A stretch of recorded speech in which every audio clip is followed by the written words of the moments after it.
नमस्कार दोस्तों, आज बात करूंगा प्रेजम्पटिव टैक्सेशन स्कीम के बारे में। हाँ जी दोस्तों, इनकम टैक्स एक्ट के अंदर एक नया प्रोविज़न है। बेसिकली नया क्या, पुराना ही कहा जाए। ये पुराने एक्ट में 44 AD, 44 ADA और 44 AE था। अब नए एक्ट में सेक्शन 58 है, जहाँ पे स्पेशल प्रोविज़न है प्रेजम्पटिव टैक्सेशन स्कीम का। तो चलिए समझेंगे नए एक्ट के अंदर इनकम टैक्स एक्ट 2025, जो कि 1 अप्रैल 26 से लागू होने जा रहा है, या हो सकता है आप बाद में वीडियो देख रहे हो तो लागू हो गया हो। तो उस केस में कैसे प्रेजम्पटिव टैक्सेशन स्कीम का बेनिफिट आप लेंगे। यहाँ पे बिजनेसमैन को एक टर्नओवर का फिक्स रेट पे टैक्स देना होता है। फिक्स रेट पे आपको इनकम दिखानी होती है, उसके अकॉर्डिंग टैक्स देना होता है। ना ही आपको बुक्स ऑफ अकाउंट मेंटेन करने की ज़रूरत है, ना ही ऑडिट कराने की ज़रूरत है। तो नॉर्मल केस में आप करा सकते हैं ITR फाइलिंग, वो भी प्रेजम्पटिव टैक्सेशन स्कीम का बेनिफिट उठा के। चलिए समझेंगे स्कीम क्या कहता है, क्या लिमिट है, क्या कॉन्सिक्वेंस है अगर इसके रूल को फॉलो नहीं किया, कितने टाइम में इसे ऑप्ट आउट करना चाहिए, कब ऑप्ट इन करना चाहिए, कब इस स्कीम को ले, कब इससे बाहर हो, अगर बाहर हो गए तो क्या पेनल्टी लगेगी। सब कुछ मैं आपको बताऊंगा इस वीडियो के अंदर। तो बहुत कुछ सीखने को मिलेगा, बहुत कुछ समझने को मिलेगा इस वीडियो के अंदर। उससे पहले बताना चाहूंगा, जो भी भाई बंधु मेरे चैनल पे पहली बार है, इस वीडियो को पहली बार देख रहे हैं, जिन्होंने अभी तक सब्सक्राइब नहीं किया सब्सक्राइब कर लीजिए, साथ ही साथ बेल आइकन पे भी क्लिक कर लीजिए। तो चलिए समझते हैं, एक एक करके सेक्शन वाइज बताऊंगा। तो सबसे पहला है सेक्शन 58 का सबसेक्शन 1, जहां पे ये बोलते हैं कि सेक्शन 26 से लेके सेक्शन 24 तक का प्रोविजन अप्लाई नहीं होगा जो इस स्कीम को ऑप्ट करेंगे उसके ऊपर, क्योंकि उनकी यहाँ पे कंप्यूटेशन और कैलकुलेशन इस सेक्शन के अकॉर्डिंग होनी है। यहाँ पे सेक्शन 58 सबसेक्शन 2 के अंदर बताते हैं कि कैसे टैक्स की कैलकुलेशन होगी और इनकम की कैलकुलेशन होगी। यहाँ पे बताया है, इस टेबल के अंदर बताया है। इस टेबल में सबसे पहले है स्पेसिफाई बिजनेस और प्रोफेशन, सेकंड में है SSC, दूसरे में है टर्नओवर या ग्रोस रिसीट्स ऑफ बिजनेस और profession during the tax year. उस टैक्स ईयर के अंदर कितनी टर्नओवर पे या कितनी प्रोफेशन की रिसीट्स पे अप्लाई होगा, और मैनर ऑफ कंप्यूटेशन, कैसे कैलकुलेट की जाएगी इनकम और टैक्स। तो चलिए समझते हैं। तो सबसे पहले मैं बात करूं, सबसे पहला है यहाँ पे बोलते हैं कि कोई भी बिजनेस यहाँ पे प्रेजम्पटिव टैक्सेशन स्कीम को ले सकता है। ठीक है, जो सीरियल नंबर 2 में बताया गया है उसको छोड़ के सीरियल नंबर 2 वाले बिजनेस को कवर नहीं किया गया है। तो यहाँ बोलते हैं कोई भी बिजनेस, जैसे किसी का शॉप है, किसी का ट्रेडर है, कोई मैन्युफैक्चरर है, वो इस स्कीम को ले सकता है। एलिजिबल SSC यानी उस तरह की SSC ले सकती है इस स्कीम को, या ले सकता है इस स्कीम को कोई भी बिजनेस। दूसरा कंडीशन क्या होगी, टर्नओवर की लिमिट है। अगर 2 करोड़ से ऊपर की टर्नओवर नहीं है तो आप इस स्कीम को ले सकते हैं, प्रेजम्पटिव स्कीम को। ऐसे बिजनेस जिसकी टर्नओवर 2 करोड़ से ज़्यादा नहीं है वो ले सकता है। इसी में एक कंडीशन ये है कि अगर आपकी कैश में रिसीट 5% से ज़्यादा नहीं है टर्नओवर का, यानी टर्नओवर का 5% से ज़्यादा कैश में रिसीट नहीं कर रहे हो, उस केस में आपको जो लिमिट मिल जाएगी प्रेजम्पटिव टैक्सेशन स्कीम का, वो 3 करोड़ की मिल जाएगी। यानी 3 करोड़ पे कोई भी ऑडिट नहीं कराना, ना बुक्स ऑफ अकाउंट मेंटेन करना है, ये समझो। ठीक है, तो बोलते हैं ई वाले कॉलम में कि कैसे टैक्स की कैलकुलेशन होगी। यहां बोलते हैं कि टर्नओवर का 6% आपको इनकम दिखाना पड़ेगा अगर आप डिजिटली ऑनलाइन बैंकिंग माध्यम के थ्रू रिसीट्स कर रहे हो। यानी आपकी जो ग्रोथ रिसीट्स है वो बैंकिंग चैनल के थ्रू है, ऑनलाइन है, तो टर्नओवर का 6% इनकम डिक्लेयर कर सकते हो। और अगर आपकी कैश में रिसीट है तो उस केस में टर्नओवर का 8% इनकम डिक्लेयर कर सकते हो।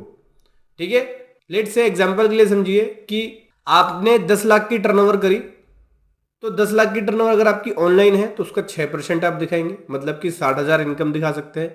और कैश में है तो 8% यानी 80,000 इनकम दिखा सकते हैं।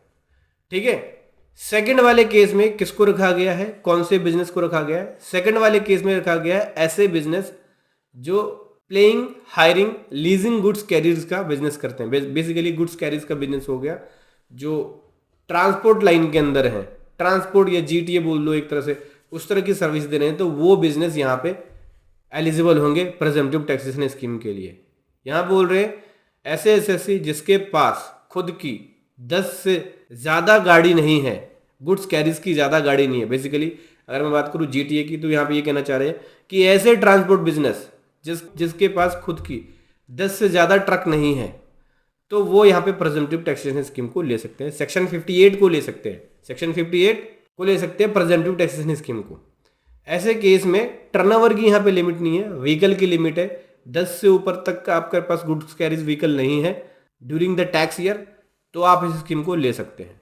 लेकिन इसमें इनकम कैसे दिखाएंगे वो समझना। तो यहाँ पे कहते हैं कि अगर हैवी गुड्स का व्हीकल का केस है, 1000 रुपये पर टन के हिसाब से आपको जो ग्रोज व्हीकल का वेट होगा उसके अकॉर्डिंग पर मंथ के हिसाब से आपको यहाँ पे दिखाना पड़ेगा। Other than heavy goods vehicle के बारे में बोल रहे हैं, यहाँ पे 7500 रुपये एवरी मंथ कैलकुलेट करना होगा। ठीक है, यहाँ 1000 रुपये पर टन पर मंथ के हिसाब से है कैलकुलेट होगा, और यहाँ पे 7500 रुपये पर मंथ के हिसाब से कैलकुलेट होगा अगर हैवी व्हीकल नहीं है तो। ठीक है, तो वो पूरा साल का आप कैलकुलेट करेंगे। जैसे 7500 अगर आप लेते हैं तो मल्टीप्लाई बाई 12, जो भी निकलेगा वो आपकी इनकम में ऐड होगा। तो ये हो गया 7500 मल्टीप्लाई बाई 12, ये हो गया 90,000 रुपये। यानी 90,000 रुपये आपने एक गाड़ी से बनाया। ऐसे ही अगर आपके पास 4 गाड़ी है तो 90,000 मल्टीप्लाई बाई 4 हो जाएगा। तो जो भी आंसर निकलेगा वो आपकी इनकम बनेगी। फिर इससे आप कम नहीं दिखा सकते, इतनी आपको इनकम दिखानी होगी या इससे ज़्यादा दिखानी होगी ट्रांसपोर्ट बिजनेस के केस में।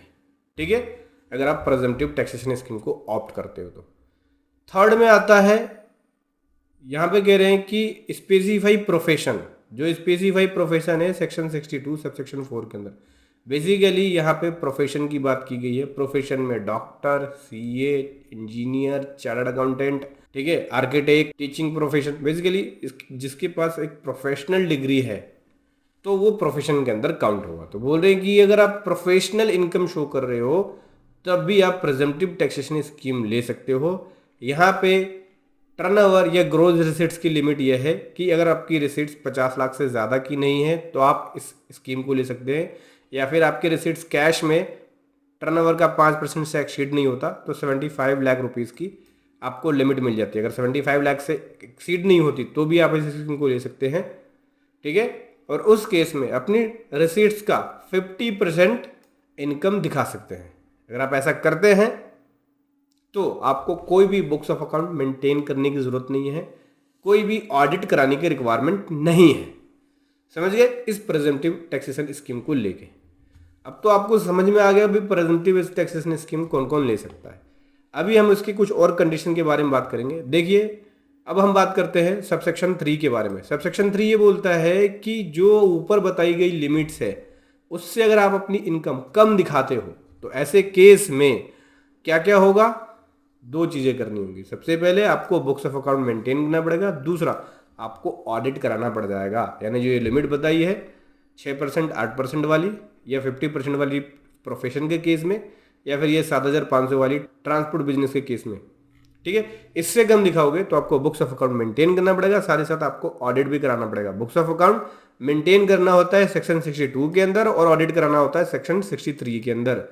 ठीक है, एज पर न्यू एक्ट। चौथे सबसेक्शन के अंदर बात करें, सबसेक्शन 4 के अंदर क्या बोलता है, कोई भी लॉसेस, कोई भी अलाउंस, कोई भी डिडक्शंस अलाउ नहीं होगा। क्योंकि जो प्रेजेंटिव टैक्सेशन स्कीम दी गई है इसके अंदर पहले से ही प्रेजेंटिव बेसिस पे टैक्स को आपका कैलकुलेट किया जा रहा है, इसलिए कोई भी लॉस, अलाउंस, डिडक्शंस आपको नहीं मिलेगा। 5वें पॉइंट पे बात करते हैं, सबसेक्शन 5 के अंदर क्या बोलता है। 5वें पॉइंट में बोलता है कि अगर ट्रांसपोर्ट फॉर्म होती है, ठीक है, ट्रांसपोर्ट फॉर्म, देखिए सबसेक्शन 2 के अंदर बोल रहा है, सबसेक्शन 2 सीरियल नंबर 2 पे, तो सबसेक्शन 2 तो ये रहा, इसका सीरियल नंबर 2 ये है।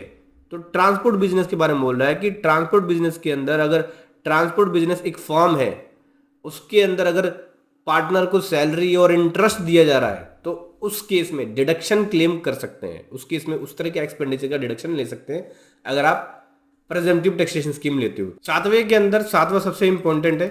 इंपॉर्टेंट इसलिए है क्योंकि लोग प्रेजेंटिव स्कीम को ले लेते हैं लेकिन उससे जल्दी बाहर भी हो जाते हैं। लेकिन यहाँ पे लॉक इन पीरियड है और कंडीशन है कि कब इससे बाहर होना है, कब इसे ऑप्ट करना है, और बाहर हो गए तो क्या कॉन्सिक्वेंस होंगे। तो सबसेक्शन 7 ये कहना चाह रहा है कि कोई भी एसएससी अगर प्रेजेंटिव टैक्सेशन स्कीम को ऑप्ट कर सकता है और मतलब बेसिकली ऑप्ट कर लेता है और विद इन 5 ईयर के अंदर इससे बाहर निकल जाता है। यानी प्रेजेंटिव स्कीम पहले आपने लिया, उसमें आपने अपनी इनकम दिखाई, उसके हिसाब से आईटीआर फाइल करी और विद इन 5 ईयर के अंदर ही उससे बाहर निकल गए तो नेक्स्ट 5 ईयर तक आप उसको ऑप्ट नहीं कर सकते। एग्जाम्पल के लिए समझिए कि आपने प्रेजेंटिव टैक्सेशन स्कीम 2023 में लिया, ठीक है, और आप इससे 2025 में बाहर हो जाते हो प्रेजेंटिव टैक्सेशन स्कीम से, ठीक है।